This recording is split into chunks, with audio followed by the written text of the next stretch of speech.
कहाँ तक बात हुई थी? पिछले लेक्चर में हम लोग पढ़े थे one dimensional perfectly elastic collision, जिसमें वेलोसिटी पाए थे कितना, m1 u1 plus m2 u2 by m1 plus m2। यहाँ तक पढ़े थे ना। उसके आगे देखिए वन डायमेंशनल में पढ़े थे, one dimensional perfectly in elastic collision था। कैसा था? One dimensional perfectly in elastic collision ना, जिसमें एक ऑब्जेक्ट ये है और दूसरा ऑब्जेक्ट ये। इन इलास्टिक का क्या सेंस है? कोलिजन के बाद बॉडी दूर नहीं होगी, यानी कोलिजन के बाद आपस में चिपक जाएंगी, फिर छोड़ेंगे ही नहीं, तो उसे क्या कहेंगे? Perfectly in elastic. अगर इलास्टिक बोल रहे हैं खाली, तो मतलब कि टकराने के बाद जरूरी नहीं है चिपक जाए या दूर हो जाए, इसके बारे में कोई जानकारी नहीं है। बस टक्कर होगी, हल्का फुल्का एनर्जी लॉस हो सकती। जब बोला जाए परफेक्टली इलास्टिक, मतलब कि पूर्ण तरीके से क्या है? कठोर, एकदम रिगिड बॉडी है। टक्कर के बाद जितना स्पीड से आई है, जितना स्पीड से आई है, अब वेलोसिटी जितना तेज आई है बॉडी, उतना तेज वापस जाएंगे। और जब बोला जाए परफेक्टली इन इलास्टिक, मतलब आई कितना भी स्पीड से हो, लेकिन टक्कर के बाद वो दूर नहीं जाने वाली है ना। बात समझ में आ गई? उस या पूर्ण रूप से चिपक जाए, तो उसे हम लोग क्या कहेंगे? Perfectly in elastic. तो या इसी को हम लोग पढ़ रहे थे, परफेक्टली इन इलास्टिक को, जिसमें एक बॉडी था जिसका मास m1 था और वेलोसिटी कितनी? u1। मास m1, वेलोसिटी कितना भाई? u1। और दूसरे का मास m2 और वेलोसिटी u2। फिर यहाँ मान ले रहे हैं, एज्यूम कर ले रहे हैं हम लोग, कोलिजन हो रहा है। और कोलिजन के बाद दोनों बॉडी आपस में चिपक जा रहे हैं। क्यों? क्योंकि परफेक्टली इन इलास्टिक कोलिजन हो रहा है। कैसा कोलिजन हो रहा है? Perfectly in elastic. चाहे इलास्टिक कोलिजन हो चाहे इन इलास्टिक कोलिजन हो, दोनों टाइप के कोलिजन में मोमेंटम कंजर्व रहता है। क्या कंजर्व रहेगा? मोमेंटम। एक बात तो मोमेंटम कंजर्व रहेगा, दूसरा टोटल एनर्जी कंजर्व रहेगी। काइनेटिक एनर्जी कब कंजर्व रहेगी? जब परफेक्टली इलास्टिक कोलिजन होगा। परफेक्टली इलास्टिक कोलिजन होगा तो काइनेटिक एनर्जी कंजर्व रहेगी। और परफेक्टली इन इलास्टिक या इन इलास्टिक रहे, यानी कि केवल इलास्टिक रहे, तो उसमें थोड़ा बहुत एनर्जी लॉस हो सकती। ठीक, तो काइनेटिक एनर्जी कब कंजर्व रहेगी? केवल एक केस। कौन सी केस? Perfectly elastic. 100% इलास्टिक होगा तब उसमें काइनेटिक एनर्जी कंजर्व रहेगी, अदरवाइज नहीं रहेगी। तो ये कैसा है? परफेक्टली इन इलास्टिक है। कैसा है? परफेक्टली इन इलास्टिक, यानी कि एनर्जी लॉस होना है। कितना लॉस होगा वो हम लोग निकालेंगे। और कल वेलोसिटी तो ये निकाल चुके थे, कितना आया था? b equal to m1 u1 plus m2 u2 by m1 plus m2। यानी कोलिजन के बाद दोनों बॉडी जब आपस में चिपक जाएंगी तब स्पीड कितनी होगी, वेलोसिटी कितनी होगी? m1 u1 plus m2 u2 by m1 plus m2। अब देखो loss in K E, loss in kinetic energy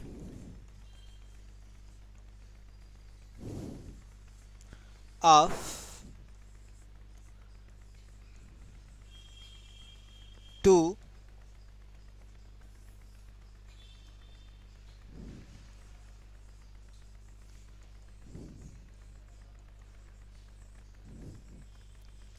in case of perfectly inelastic collision, in case of perfectly inelastic collision, inelastic collision, अगर perfectly inelastic collision हुआ तब loss कितना होगा के में, वो हम लोग को बताना है। कैसे लॉस निकालेंगे? इनिशियल काइनेटिक एनर्जी कितनी थी, उसमें से फाइनल काइनेटिक एनर्जी निकाल लीजिए। अगर जीरो आ गया तो मतलब लॉस कुछ नहीं हुआ है, यानी कि जितना इनिशियल काइनेटिक एनर्जी उतना फाइनल। अगर इनिशियल वाली ज़्यादा हो और फाइनल वाली यानी बाद में कोलिजन के बाद कम हो, तब तो पक्का लॉस हुआ है। कैसे निकालेंगे हम लोग? इनिशियल वाली काइनेटिक एनर्जी में से फाइनल वाली काइनेटिक एनर्जी निकाल देंगे। तो एज्यूम कर ले रहे हैं हम लोग कि इनिशियल काइनेटिक एनर्जी k1 है। Let initial kinetic energy of both the bodies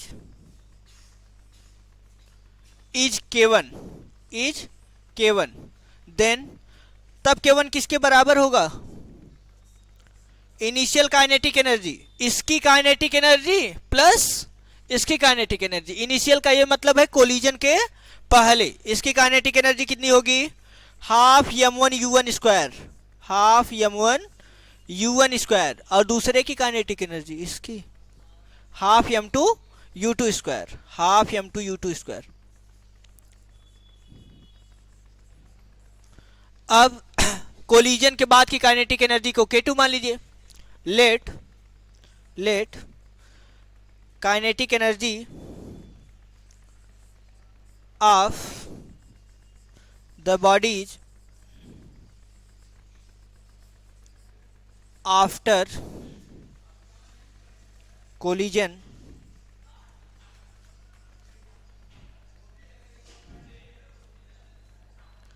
is K2। अच्छा, कोलिजन के बाद की काइनेटिक एनर्जी अगर K2 मान ले तो K2 कितना हो जाएगा? हाफ, और मास कितना है इसका?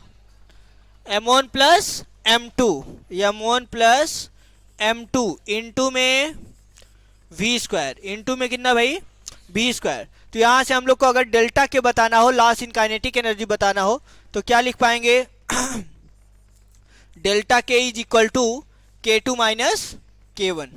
डेल्टा के इक्वल टू कितना? K2 minus K1। अब K2 माइनस K1, ओ सॉरी K2 माइनस K1, हाँ, फाइनल काइनेटिक एनर्जी K2 और ये K1। लेकिन हम लोग जान रहे हैं कि K1 ज़्यादा है। कौन ज़्यादा है? K1। तो आंसर पॉजिटिव लाना है, तो इसलिए हम लोग K1 माइनस K2 कर दें, क्योंकि लॉस हुआ है। अगर प्रॉफिट या गेन हुआ होता तब तो K2 माइनस K1 होता, लेकिन लॉस हुआ है तो क्या करेंगे हम लोग? K1 minus K2। K1 minus K2, यानी कि लॉस तो तभी बोलेंगे जो पहले ज़्यादा रहेगा बाद में कम हो जाएगा, तब तो लॉस। तो K1 माइनस K2। अब यहां से डेल्टा के कितना आ जाएगा? Half m1u1 square plus half m2u2 square, m2u2 square minus half m1 plus m2 into में v स्क्वायर। ठीक, तो इसको अगर हम लोग सॉल्व करेंगे तो यहां से हम लोग को लॉस इन काइनेटिक एनर्जी मिल जाएगा m1 m2 by 2 m1 plus m2 u1 minus u2 का होल स्क्वायर। ठीक, तो यहां से सॉल्व कर लीजिए। 1/2 सब में है तो कॉमन कर लीजिए। 1/2 इसमें है, इसमें है, इसमें है, सब में है, कॉमन कर लीजिए। m1 u1 square, m1 u1 square plus m2 u2 square और minus m1 plus m2, m1 plus m2। v की वैल्यू कितनी है?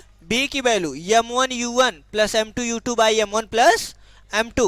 तो यहां से हम लोग उस वैल्यू को सब्सटीट्यूट कर दे रहे हैं, m1 u1 plus m2 u2 by m1 plus m2, इसका होल स्क्वायर।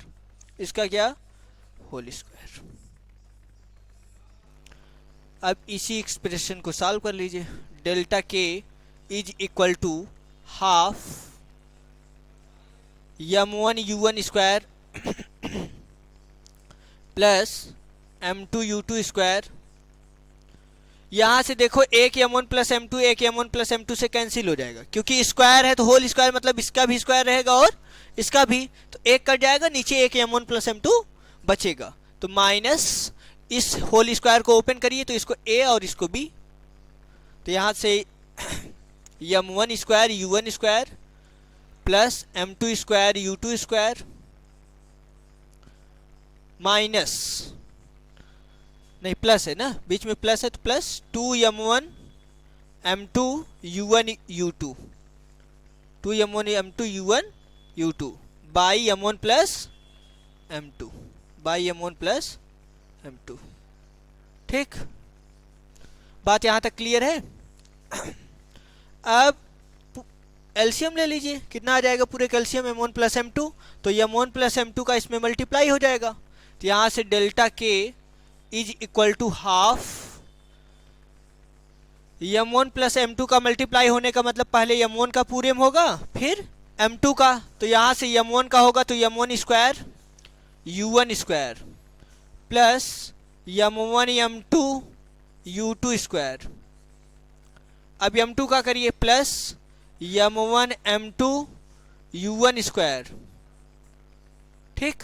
अब m2 का इसमें होगा plus m2 square u2 square, m2 square u2 square. अब ये ब्रैकेट के बाहर जो माइनस है उस माइनस को अंदर ले जाइए, minus m1 square u1 square minus m2 square u2 square minus 2m1 m2 u1 u2 whole by कितना m1 प्लस m2, ठीक। अब देखिए क्या क्या कैंसिल हो रहा है, यहाँ से ये गायब, यहाँ से ये गायब, ठीक। बचा क्या m1 m2 u2 square m1 m2 u1 square minus 2m1 m2 u1 u2। m1 m2 तीनों में है, इसमें भी है, इसमें भी है और इसमें भी है। तो यहाँ से हम लोग लिख पाएंगे delta K is equal to half m1 m2 भी कॉमन करिए, m1 m2 क्या बचेगा u1 square plus u2 square minus 2u1 u2 minus 2u1 u2। यहाँ से देखो u1 स्क्वायर, यहाँ से u2 square minus 2u1 u2 whole by क्या बचा है m1 plus m2 m1 plus m2। बात क्लियर है यहाँ तक।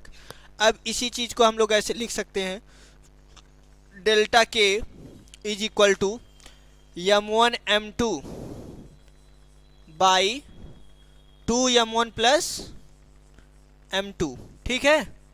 अब यही ब्रैकेट बचा है, क्या बचा है यही bracket m1 m2 by 2m1 plus m2 हो गया। ये ब्रैकेट बचा है u1 माइनस u2 का whole square, A square plus B square minus 2ab यानी ए माइनस बी का whole square, u1 minus u2 का होल स्क्वायर।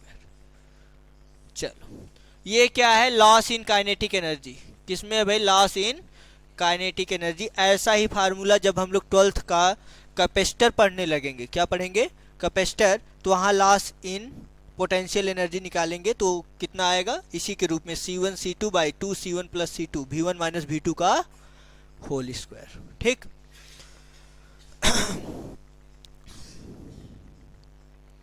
डाउन किया जाए, हाँ जल्दी नोट करिए,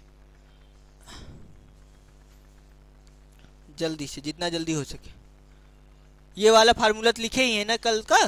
अब यहाँ से सीधा लिखिए लॉस इन के of two bodies in case of perfectly in elastic collision.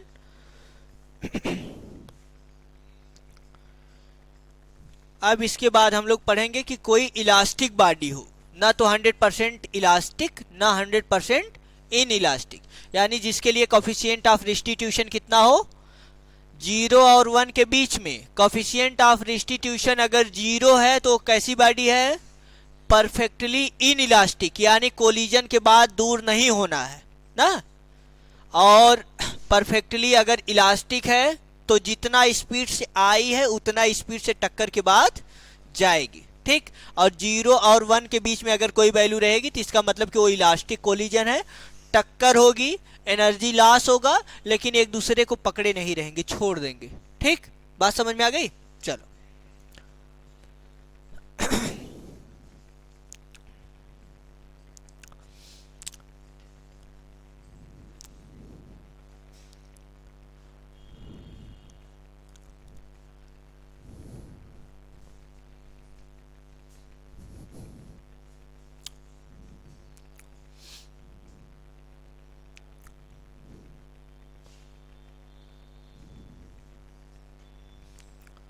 अब इसके बाद हम लोग क्या पढ़ेंगे इलास्टिक कोलिजन ना, यानी कि ना 100% इलास्टिक हो ना ही 100% इन इलास्टिक।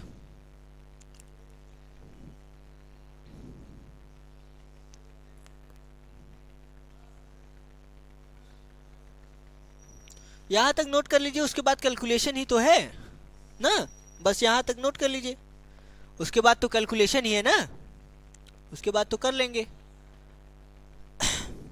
यहाँ delta K equal to half m1 un square plus half m2 u2 square minus half m1 plus m2 और v स्क्वायर, v की वैल्यू रख लीजिए, उसके बाद बस कैलकुलेशन ही तो करना है, उसके बाद वाला घर पे अपना सॉल्व कर लीजिएगा, ठीक।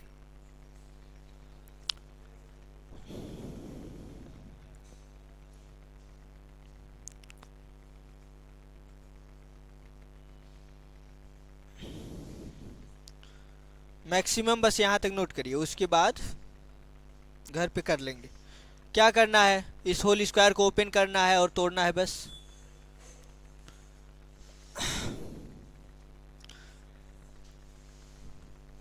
चलिए अगली हेडिंग देखिए।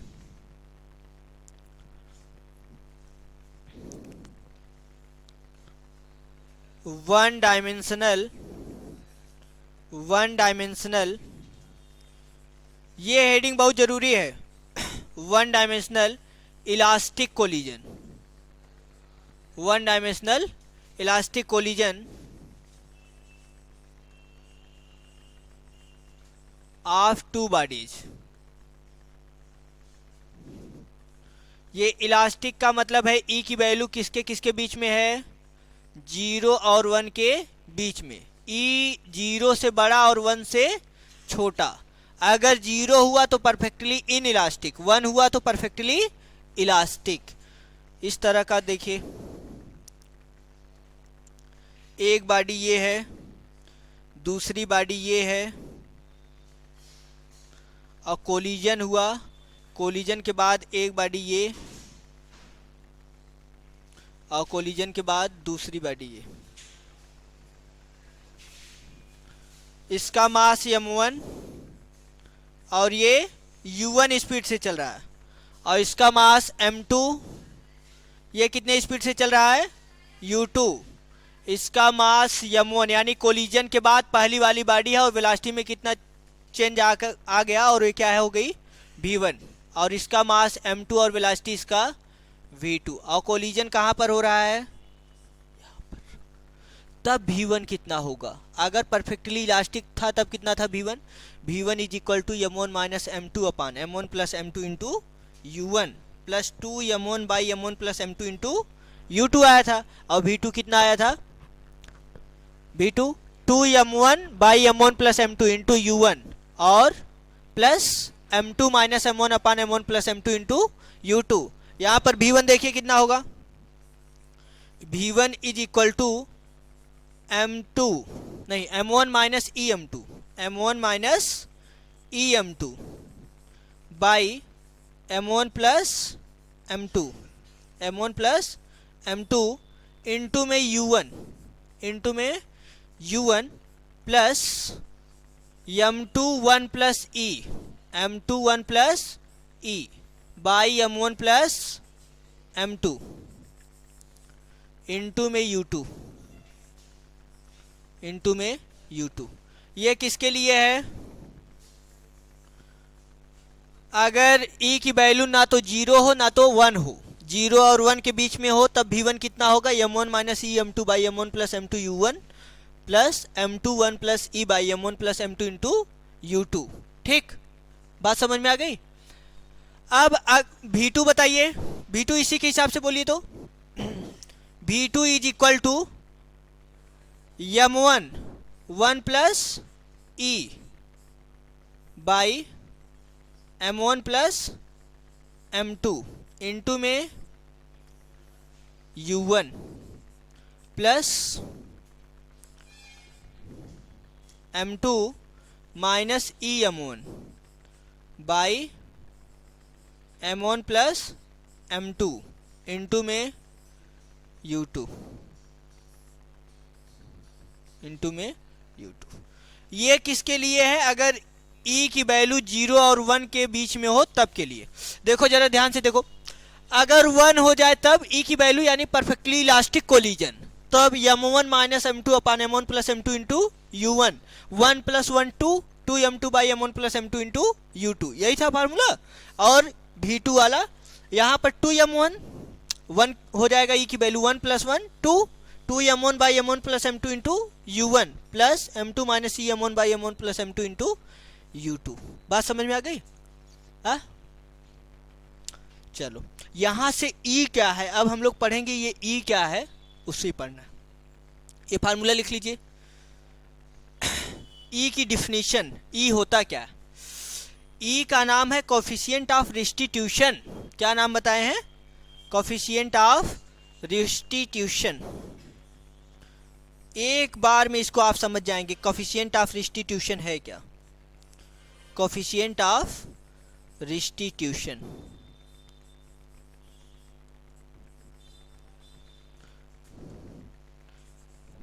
कोफिशिएंट ऑफ रिस्टिट्यूशन क्या होता है? किसी मटेरियल की इलास्टिसिटी को बता रहा है। किसको बता रहा है? मटेरियल की इलास्टिसिटी को। अब ध्यान से समझिए, एक कंडीशन में 1 हो सकता है कोफिशिएंट ऑफ रिस्टिट्यूशन और दूसरी कंडीशन में 0। ध्यान से देखो जरा, तो अब देखो इधर दो बॉडीज आपस में आ रहे हैं, कोलिजन की तरफ दो बॉडीज आ रही हैं और चिपक जा रहे हैं, टक्कर के बाद दूर नहीं जा रहे हैं। कोलिजन के बाद बॉडीज अगर दूर नहीं जा रहे हैं यानी कि वेलोसिटी ऑफ अप्रोच कितना हो गया? 0। वेलोसिटी ऑफ अप्रोच 0 हो गया और वेलोसिटी ऑफ रिसेशन 0 नहीं हुआ। पास आने की जो वेलोसिटी है वो 0 नहीं है। वो तो भाई आ रहे हैं वो लोग पास, जैसे एक बॉडी इधर से आ रही है दूसरी इधर, तो दोनों कुछ वेलोसिटी से आ रहे हैं एक दूसरे की तरफ।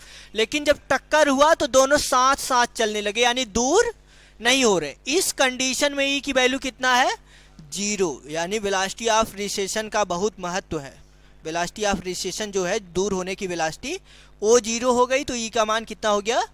0 हो गया। इस कंडीशन में ई का वैल्यू 0 होता है और दूसरी कंडीशन में ई की वैल्यू 1 होती है। कौन सी कंडीशन? Perfectly elastic.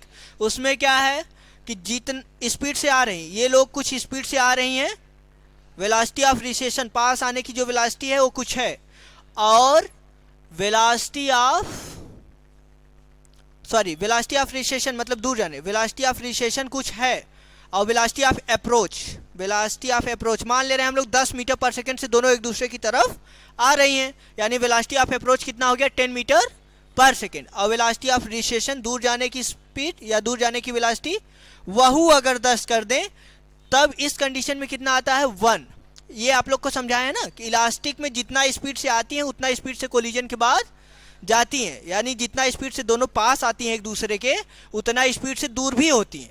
तो यानी वेलोसिटी ऑफ अप्रोच बराबर है वेलोसिटी ऑफ रिसेशन के, पास आने की वेलोसिटी बराबर है दूर जाने की वेलोसिटी के। इस कंडीशन में 1 आ रहा है यानी कि हम लोग जरूर क्या कर रहे होंगे? डिवीजन कर रहे होंगे। क्या कर रहे होंगे? डिवीजन करेंगे। दो वैल्यू अगर बराबर है तो कट के कितना आएगा? 1 ना। और दूसरी कंडीशन थी कि 0 आ रहा था। किस अगली कंडीशन में क्या था? 0। उसमें 0 क्या हो रहा था? वेलोसिटी ऑफ रिसेशन 0 हो रहा था, दूर जाने की स्पीड क्या हो रही थी? 0। वेलोसिटी ऑफ अप्रोच तो कुछ था, यानी कि वेलोसिटी ऑफ रिसेशन कहाँ रहेगा? ऊपर न्यूमरेटर में, और वेलोसिटी ऑफ अप्रोच डिनोमिनेटर में, जिससे जब वेलोसिटी ऑफ रिसेशन 0 हो जाएगा तो होल वैल्यू क्या हो जाएगी? 0। और velocity of recession velocity of approach के बराबर हो जाएगा तो होल वैल्यू कितनी हो जाएगी? 1। तो यहाँ से हम लोग ये बोल सकते हैं कोफिशिएंट ऑफ रिस्टिट्यूशन क्या है? The ratio of velocity of recession to the velocity of approach. ठीक, लिखिए डेफिनेशन इसकी।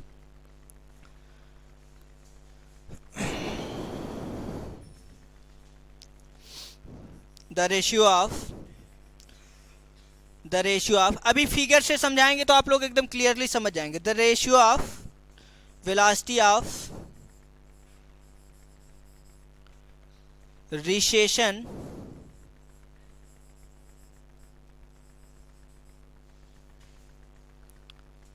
बिफोर कोलिजन नहीं, आफ्टर कोलिजन। रिसेशन तो दूर जाने की बात कब होगी? जब कोलिजन हो जाएगा तब ना। After collision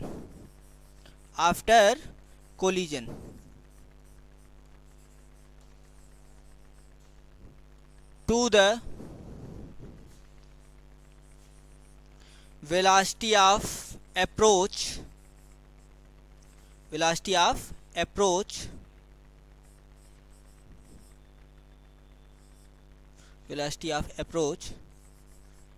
before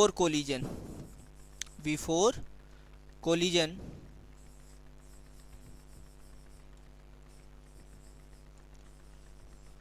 known as coefficient of restitution, coefficient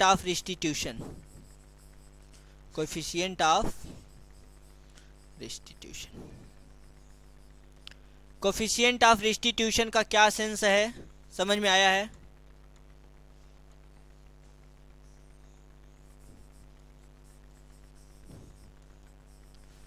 जितने वेलोसिटी से आ रही हैं बाई जितने वेलोसिटी से सॉरी जितने वेलोसिटी से दूर जा रहे हैं बाई जितने वेलोसिटी से आ रहे हैं, उसे हम लोग क्या बोलेंगे, कोफिशिएंट ऑफ रिस्टिट्यूशन। बात समझ में आ गई।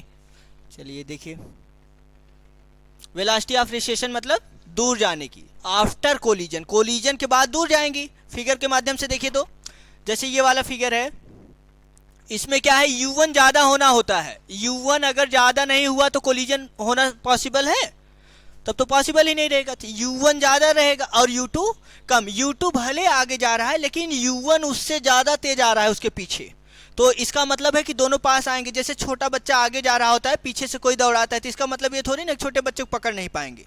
धीरे धीरे हम बच्चे की तरफ आ रहे हैं, क्यों, क्योंकि बच्चा धीरे चल रहा है हमारे अपेक्षाकृत। बात समझ में आई। तो ये पास आ रहे हैं, तो कितनी स्पीड से आ रहे हैं, ये u1 ज़्यादा है तो u1 माइनस u2 की स्पीड से आ रहे हैं। ये u1 से आ रहे हैं लेकिन u2 से तो आगे जा रहा है बच्चा, तो u1 से, अगर रेस्ट में होता तो u1 से पास आते, रेस्ट में होता ये अगर u2 तो u1 से पास आते, लेकिन ये u2 से आगे जा रहा है तो u1 में से क्या करेंगे, u2 घटा देंगे। अगर बल्कि ये u2 से इधर आ रहा होता तो घटाते नहीं, पास आने की वेलोसिटी क्या कर देते, जोड़ देते, u1 प्लस u2 हो जाता। ठीक, अब यहाँ देखो कोलिजन हुआ, कोलिजन के बाद ये v2 से जाएगा आगे और ये v1 से, v2 ज़्यादा है ना और v1 कम, तो जब v2 ज़्यादा है और v1 कम तो इसका मतलब क्या हो रहे हैं, दोनों दूर हो रहे हैं। और कितने स्पीड से दूर हो रहे हैं, ये v2 से आगे जा रहा है, ये v1 से उसके पीछे पीछे आ रहा है, तो इसका मतलब v2 माइनस v1 से क्या आ रहे हैं, पास आ रहे हैं। तो हम लोग ऐसे लिख सकते हैं कि रिसेशन दूर होने वाली स्पीड कितनी है, v2 माइनस v1, और पास होने वाली स्पीड कितनी है, u1 minus u2, v2 minus v1 by u1 minus u2। बात समझ में आ गई। बात समझ में आई। u2 माइनस u1 नहीं करना, u2 माइनस u1 कर देंगे तब तो माइनस में आ जाएगा। इधर देखिए u2 माइनस u1 कर ही नहीं सकते क्योंकि u2 की वैल्यू लेस है, u2 की वैल्यू क्या है, लेस है। यहाँ पर पास आने की स्पीड जो है u1 माइनस u2 है और दूर जाने की स्पीड v2 ज़्यादा है। एक अच्छा स्पेशल केस पढ़े थे हम लोग परफेक्टली इलास्टिक कोलिजन में, स्पेशल केस ये पढ़े थे कि अगर दो बॉडी हो, एक का मास m1 और दूसरे का m2 हो, सॉरी दोनों का मास सेम हो जाए, दोनों बॉडी का मास सेम हो जाए, तो कोलिजन के बाद जो u1 है वो v2 हो जाएगा। वो क्या हो जाएगा, v2, और v1 क्या हो जाएगा, या u2 क्या हो जाएगा, v1, u2 क्या हो जाएगा, v1। अभी जो इसके ऊपर फार्मूला हम लोग पढ़े हैं m1 minus m2 by m1 plus m2, इसी में m1 और m2 की वैल्यू सेम रख दें तो v1 इक्वल टू आ जाएगा u1, sorry v1 equal to u2 और v2 इक्वल टू u1, ये आ जाएगा। जो पहले हम लोग one dimensional perfectly elastic collision के लिए फार्मूला पढ़े थे, उसमें m1 m2 यानी दोनों बॉडी की स्पीड सेम रख दें या वेलोसिटी सेम रख दें तो ये रिलेशन हम लोग को मिल जाएगा। स्पेशल केस में इसको हम लोग पढ़े भी हैं कि u1 v2 हो जाएगा, यानी पहले वाली बॉडी की इनिशियल स्पीड दूसरे की फाइनल स्पीड हो जाएगी और दूसरे वाली बॉडी की इनिशियल स्पीड पहले की फाइनल हो जाएगी। बात समझ पाए हैं। तो यहाँ से हम लोग ये कोफिशिएंट ऑफ रिस्टिट्यूशन क्या लिख पा रहे हैं, v2 minus v1 by u1 minus u2। ठीक, इसका मैथमेटिकल मतलब क्या है, दूर जा या रिसेशन की स्पीड बाई अप्रोच। लिख लीजिए इसको।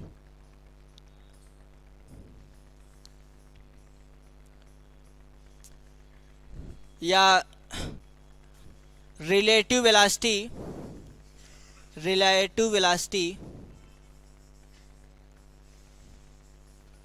Of recession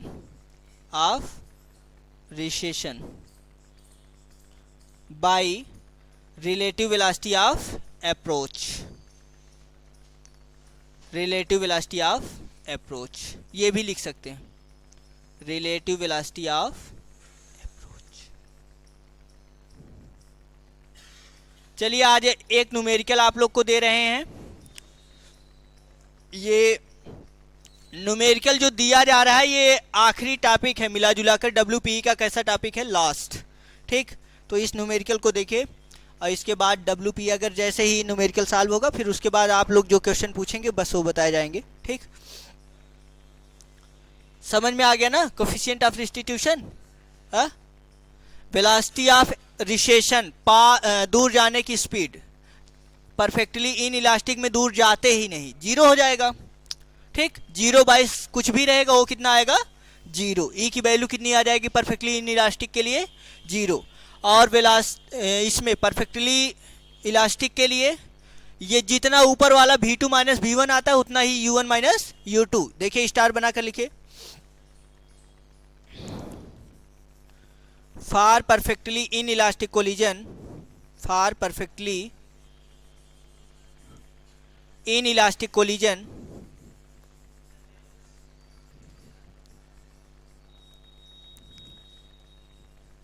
for perfectly in elastic collision, in elastic collision के लिए क्या होता है, वेलोसिटी ऑफ रिसेशन कितना हो जाता है, जीरो। एक्चुअली जीरो होने के पीछे रीजन क्या होता है कि दोनों बॉडी आपस में चिपक के एक ही स्पीड से चलने लगती हैं। दोनों बॉडी आपस में चिपक जाती हैं, फिर दोनों अलग अलग स्पीड से नहीं चलती, एक ही स्पीड से चलती हैं। यानी V1 किसके बराबर होता है उस समय, V2 के। तो यहाँ से हम लोग E निकालना चाहेंगे अगर, तो यहाँ क्या लिखेंगे, V2 minus V1 by U1 minus U2। और V2 V1 तो आपस में बराबर है, और बराबर है तो ये वैल्यू कितनी हो जाएगी, जीरो, जिसके चलते E की वैल्यू कितनी आ जाएगी, जीरो। बात समझ में आ गई। किसके लिए, परफेक्टली इन इलास्टिक के लिए, perfectly in elastic, perfectly in elastic के लिए। अगली कंडीशन, फॉर परफेक्टली इलास्टिक, अगर 100% इलास्टिक हो तब क्या होगा,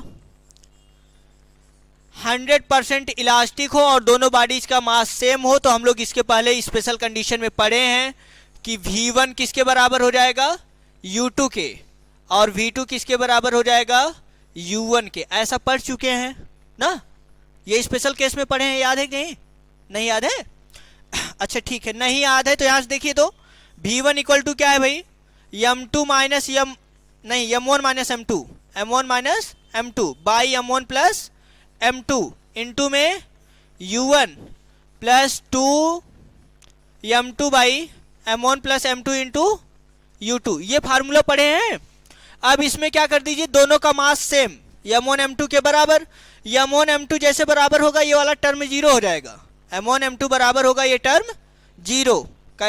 M1 M2 बराबर, तो M मान लीजिए, तो M माइनस M जीरो हो गया, जीरो हो गया तो ये वाला पूरा टर्म क्या हो गया, जीरो। और यहां से 2M, M2 को M मानिए और M1 को भी M, 2M by M plus M ना, तो 2M बाई 2M कितना आ गया, U2। V1 किसके बराबर आ गया, U2 के। 2M बाई 2M कितना हो गया, 1 इंटू U2 U2, तो यानी V1 U2 हो गया। इसी तरह से V2 कितना आ जाएगा, U1। बात समझ में आई। तो यहां से हम लोग ये लिख सकते हैं कि V1 किसके बराबर हो गया, V1 बराबर U2, और V2 किसके बराबर, U1 के। इस कंडीशन में ये आता है ना, स्पेशल केस में हम लोग देखे हैं। और यहां से हम लोग जानते हैं फार्मूला क्या है, V2 minus V1 by U1 minus U2। तो V2 minus V1 by U1 minus U2। अब यही रख दीजिए, V2 की जगह कितना रख दें, U1, V2 की जगह U1, और U1 की जगह सॉरी ये V1 है, ये क्या है, V1, V2 minus V1 by U1 minus U2। V1 की जगह कितना, U2, जितना ऊपर है उतना ही नीचे, तो इसमें क्या आ जाएगा, कोफिशिएंट ऑफ रिस्टिट्यूशन 1। बात समझ में आ गई है, कोफिशिएंट ऑफ रिस्टिट्यूशन 1 हो गया, E इक्वल टू 1। चलिए एक अगला सवाल, आज का आखिरी। समझ गए हैं पूरी बात ना, कोफिशिएंट ऑफ रिस्टिट्यूशन से रिलेटेड। प्रॉब्लम देखिए, एक बॉडी है जिसमें कोफिशिएंट ऑफ रिस्टिट्यूशन कितना है, E। कोलिजन होगा तो जैसे एक बॉडी है, ग्राउंड है, ध्यान से समझिए बात को। एक ऑब्जेक्ट है, बॉल है, और ये क्या है, ग्राउंड। इन दोनों के बीच में अगर कोलिजन होगा तो कोफिशिएंट ऑफ रिस्टिट्यूशन कितना रहेगा, E। कितना रहेगा, E। ठीक, चलो अब देखिए सवाल।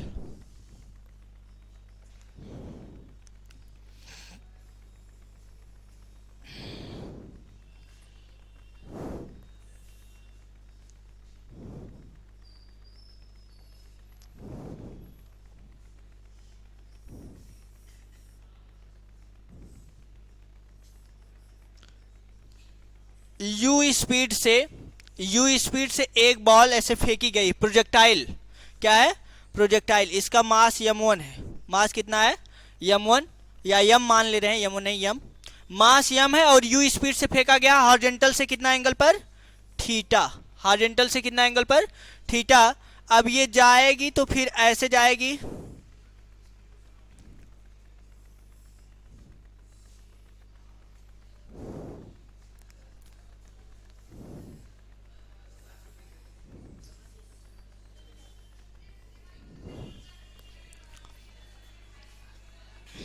ठीक, ऐसे अगर फेंकी गई तो एक बार कोलिजन होगा, दोबारा, तिबारा, ऐसे n बार कोलिजन होते होते धीरे धीरे वो ग्राउंड पर आ जाएगी। ठीक, तो आपको बताना क्या है, क्या क्या बताना है, इसमें कोलिजन के बाद यहाँ v1 स्पीड से ये जाती है, कितने से, v1, और यहाँ पर एंगल कितने एंगल पर, θ1, v2 से यहाँ जाएगी, कितना एंगल रहेगा, θ2, ऐसे डॉट डॉट vn और θn लास्ट में ना, कितने कोलिजन है, n collision.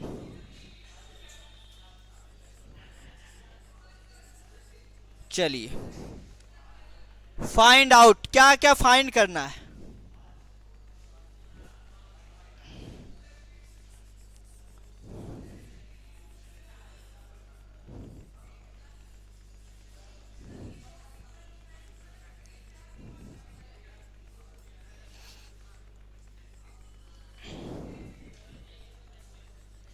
then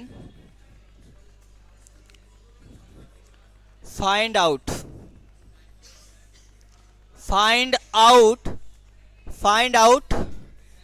horizontal range।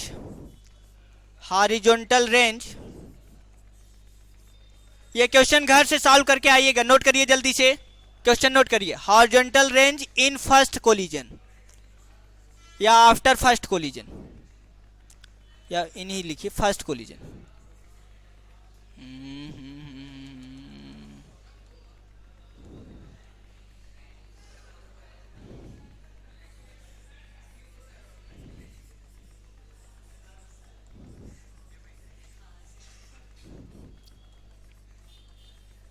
Horizontal range बताना है फर्स्ट कोलिजन में। दूसरा क्वेश्चन है maximum height in first collision. ये क्वेश्चन तो इजी है ना, पहला वाला, ये जो दो क्वेश्चन बोला गया है तो बच्चे तुरंत बताएंगे, बोलो जी। Horizontal range after first collision, maximum height in first collision, बता लेंगे। थीटा दिया है, यू दिया है, बता लेंगे ना, ठीक। चलो तीसरा सवाल है horizontal range after n collision. Horizontal range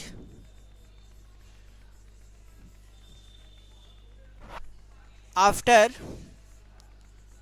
nth collision.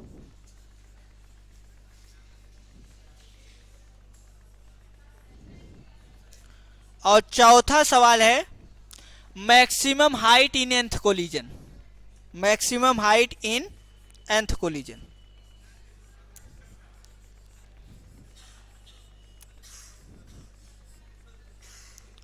In nth collision. और जो बच्चा बताएगा, सवाल सॉल्व करके लाएगा, पेएबल अमाउंट कितना है भाई,